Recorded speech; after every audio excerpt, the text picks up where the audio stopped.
દામનગર રત્ન કલાકારોએ નાયબ મામલતદારને આવેદનપત્ર પાઠવી ફી પરત આપવાની માંગ કરી. દામનગરના રત્ન કલાકારોના સંતાનોની શિષ્યવૃત્તિ મુદ્દે વાલીઓએ મોરચો કાઢ્યો હતો. રત્ન કલાકારોએ નાયબ મામલતદારને આવેદનપત્ર પાઠવી રત્ન કલાકારોના સંતાનોની ફી પરત આપવાની બુલંદ માંગ કરી હતી. વર્ષ 2019 કોવિડ-19 દરમિયાન ખાનગી શાળાઓને સરકારે ચૂકવેલ પગાર ઓડિટ ઓફ જનરલે ગેરલાયક ઠેરવ્યા અને ખાનગી શાળાઓને નાણાં પરત ભરવા 6 વર્ષ બાદ નોટિસો અપાઈ. તેમાં રત્ન કલાકારોના સંતાનોનો શું દોષ? આવા કારણોસર રત્ન કલાકારોના સંતાનોની ફી નહીં ચૂકવીએ એ ક્યાંનો ન્યાય? આમાં રત્ન કલાકારના સંતાનોના હક ઉપર તરાપ મારવી કેટલી વ્યાજબી છે?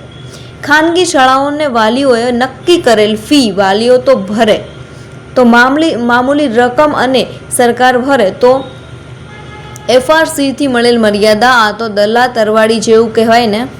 ગુજરાત સરકારે કોવિડ દરમિયાન ખાનગી શાળાઓને કરેલ આર્થિક મદદ 6 વર્ષ મોડું ઓડિટ થયું. તેનો ભોગ રત્ન કલાકારોના સંતાનોને શું કામ બનાવવા? ગુજરાત સરકારે કરેલ ખર્ચ ઓડિટ ઓફ જનરલ ગેરલાયક ઠેરવે અને નાણાં પરત ભરવા ખાનગી શાળાઓને નોટિસો અપાય તો રત્ન કલાકારોની ફી ઉપર મદાર કેમ?